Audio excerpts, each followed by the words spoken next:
브라질의 한 도시 고이아니아. 어스름이 내리는 저녁. 6살 소녀 레이지는 마당에서 반짝이는 가루를 손에 쥐고 놀고 있었습니다. 그런데 이 가루 뭔가 평범하지 않습니다. 마치 마법처럼 푸른 빛을 내며 아이의 손길에 따라 가볍게 흩날렸고, 아이는 그게 또 신기한 듯 자신의 몸에 바르기도 합니다. 그렇게 한참을 놀던 아이는 배가 고픈지 가루를 손에 묻힌 채 옆에 놓인 샌드위치를 먹고 집으로 돌아갔죠. 그리고 약 한 달 후 아이는 병상에서 끔찍한 고통과 함께 세상을 떠나고 말았습니다. 이 비극은 시작에 불과했습니다. 아이의 주변 사람들이 하나둘씩 원인 모를 질병으로 통증을 호소하기 시작했는데요. 아이의 엄마, 보물상 주인이었던 삼촌, 데바이르의 직원들, 그들 역시 레이지의 뒤를 따르듯 그렇게 하나둘 세상을 떠났습니다. 그들이 연달아 죽음을 맞게 된 이유는 과연 무엇이었을까요? 죽음을 부르는 악마의 푸른 가루. 때는 1987년 9월, 브라질 중서부의 고이아스주의 주도 고이아니아시. 활기 넘치고 평화로워 보였던 인구 약 100만 명의 도시였습니다. 큰 도시에는 많은 시설이 들어서고 또 버려지기도 합니다. 사건의 시작점이 된 이 건물 역시 문을 닫고 방치된 지 오래된 병원이었습니다. 1987년 9월 13일, 오랫동안 사람의 손길이 닿지 않던 이곳에 두 남자가 몰래 들어섰습니다. 바로 호베르투 두스 산토스 아우비스와 바그네르 모타 페에이라. 고철을 주워 팔아 생계를 잇던 그들은 오래전부터 이 건물을 눈여겨보고 있었습니다. 의료 장비는 대부분 값비싼 고철로 구성되어 있으니까요. 그들은 그날따라 경비가 허술한 틈을 타 병원 건물에 잔입 성공했고, 정말 값비싸 보이는 육중한 장비를 발견합니다. 무게는 있었지만 돈 냄새가 났죠. 그들은 이것이 무엇인지 잘 몰랐지만 돈이 될 것이라는 확신하에 그 자리에서 분해하기 시작합니다. 여러 부품을 떼어내던 중 알루미늄 합금처럼 보이는 묵직하고 단단한 금속 캡슐 선원 헤드를 발견하고 이것이 가장 값비싼 부분이라 생각합니다. 큰돈을 벌 생각에 들뜬 그들은 곧바로 캡슐 분해 작업에 착수합니다. 캡슐 틈새로 어렴풋이 보이는 푸른 빛은 그들의 확신을 더 굳게 만들었습니다. 하지만 캡슐은 매우 견고하게 봉인되어 있었죠. 며칠간의 씨름 끝에 그들은 드라이버 등을 이용해 캡슐의 창 부분에 구멍을 내는데 성공합니다. 그 순간 푸른 가루 일부가 밖으로 새어나왔습니다. 그런데 그때부터 이상한 일이 벌어지기 시작했습니다. 먼저 캡슐을 가까이에서 다루던 바그네르가 심한 설사와 구토, 어지럼증을 느끼기 시작합니다. 그리고 며칠 뒤 호베르토에게도 비슷한 증상이 나타났죠. 그들은 전날 먹은 음식이 잘못되었거나 과로 때문이라고 생각하고 병원을 찾아왔습니다. 의사 역시 단순 식중독이나 피로로 진단하고 간단한 약만 처방했죠. 몸은 계속 아프고 캡슐은 더 이상 분해하기 어렵다고 느낀 호베르트는 9월 18일 고철 덩어리를 다른 고물상 주인인 데바이르 아우비스 페에이라에게 단돈 1500 크루자드에 팔아넘깁니다. 데바이르는 호베르투가 팔고 간 이 묵직한 물건에 강한 호기심을 느꼈습니다. 특히 밤이 되자 캡슐의 깨진 틈 사이로 새어나오는 신비로운 푸른 빛은 그의 마음을 완전히 사로잡았죠. 뭔가 특별하고 값비싼 물건, 어쩌면 초자연적인 힘을 가진 물건일지도 모른다고 생각한 그는 캡슐을 자신의 집 거실로 가져왔습니다.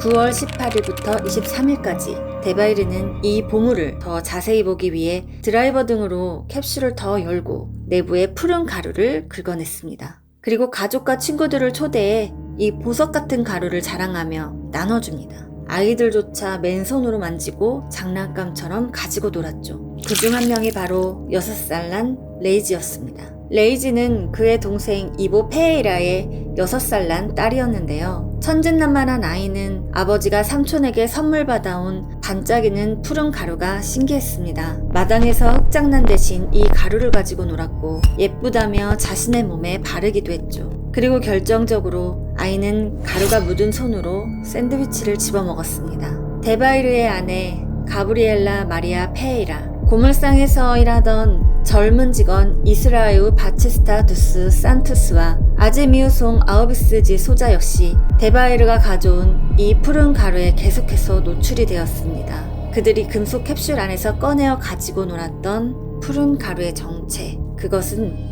바로 세슘 137. 세슘 137은 강력한 감마선을 내뿜는 방사성 동위원소인데요. 그들이 분해한 것은 암 치료에 사용되던 방사선 치료기의 핵심 부품, 즉 방사성 선원이었던 겁니다. 밀봉된 캡슐 안에 안전하게 갇혀 있어야 할 인류가 만들어낸 가장 위험한 물질 중 하나. 그것이 평범한 사람의 손에 들어가 도심 한복판에 퍼져나가기 시작한 거죠.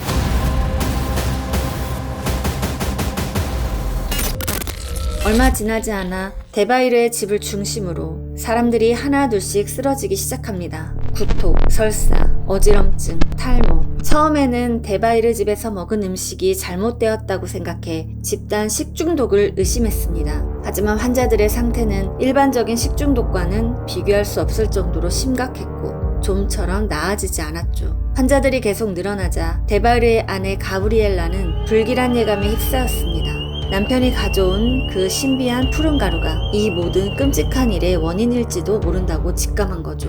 9월 28일 그녀는 용기를 내어 고물상에 남아있던 캡슐의 잔해와 가루 일부를 봉지에 담았습니다.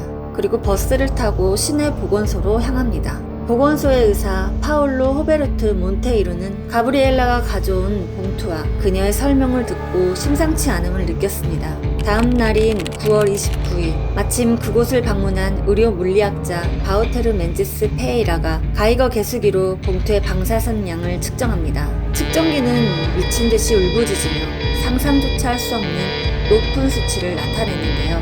그제야 사람들은 깨달았습니다. 이것은 단순한 질병이 아니라 방사능 재앙이라는 것을.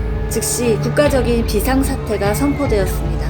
하지만 이미 때는 늦었죠. 세슘 가루는 사람들의 손과 발, 옷에 묻어 집, 학교, 버스, 공공장소 등 도시 곳곳으로 퍼져나간 뒤였습니다. 초기 조사에 나선 인력들조차 방사능의 위험성을 제대로 인지하지 못하거나 보호장비가 부족하여 추가 피복을 당하기도 했습니다. 오염된 지역 근처의 방사선 양은 시간당 수십워트에 달하는 그야말로 즉각적인 죽음을 부를 수 있는 치명적인 수준이었죠. 결국 이 끔찍한 사건으로 총 4명이 급성 방사선 증후군으로 사망했습니다. 가장 먼저 세상을 떠난 것은 푸른 가루를 삼켰던 6살 소녀 레이지 다스 네이비 페에이라. 그들이 죽음에 이르렀던 과정 자체가 평범하지 않았듯 이들의 죽음도 평온하지 못했습니다. 사망자들의 시신에서도 높은 방사선이 검출되었기 때문입니다. 방사능 공포에 휩싸인 시민들은 시신이 묻힐 공동묘지 앞에서 격렬하게 시위했습니다. 죽어서도 우리를 오염시킬 셈이냐, 이 외침과 함께 돌을 던지는 이들까지 있었습니다. 결국 사망자들은 방사선 누출을 막기 위해 특별히 제작된 두꺼운 나무로 안감을 댄 관에 안치되어야 했습니다. 장례식은 삼엄한 경비 속에 치러졌고 이들의 시신은 일반 묘역이 아닌 두꺼운 콘크리트로 둘러싸인 특별 격리 구역에 깊이 묻혀야만 했습니다. 살아남은 가족들은 슬픔 속에서도 이웃들의 비난과 냉대를 견뎌내야 했죠. 공식적으로 약 250여 명의 사람들이 심각한 수준의 방사선에 피복되었습니다. 이들은 평생 방사능 피부 후유증으로 인한 암 발병의 공포와 싸워야 했고 실제로 많은 사람들이 이후 암이나 다른 질병으로 젊은 나이에 세상을 떠났습니다. 처음 캡슐을 훔쳤던 호베르토와 바그네르, 그리고 푸른빛에 매료되었던 고물상 주인 데바이르 역시 상당한 양의 방사선에 피복되었지만 급성 사망에는 이르지 않았습니다. 하지만 데바이르는 간 손상 등 후유증으로 고통받다 1994년에 사망했죠. 사건 이후 고이아니아는 방사능 오염 도시라는 끔찍한 낙인이 찍혔습니다. 한때 브라질 중서부의 활기찬 도시였던 이곳의 명성은 땅에 떨어졌습니다. 사건의 여파는 주민들의 건강뿐만 아니라 도시 경제에도 지명타를 입혔죠. 오염된 주택과 건물 수십 채가 철거되었고 엄청난 양의 방사성 폐기물이 발생했습니다. 이를 안전하게 처리하고 보관하기 위한 막대한 비용은 도시 재정에 큰 부담을 안겼죠. 수십 년이 흐른 지금도 고이아니아는 여전히 그날의 상처를 안고 살아가고 있습니다. 방사성 폐기물은 도시 외곽의 특별부지에 보관되어 있으며 주민들의 건강 상태는 지속적으로 추적 관찰되고 있죠. 이 사건으로 가장 먼저 목숨을 잃었던 소녀 레이지, 그 소녀의 손에서 춤추던 푸른 가루, 그 정체는 마법이 아니었습니다.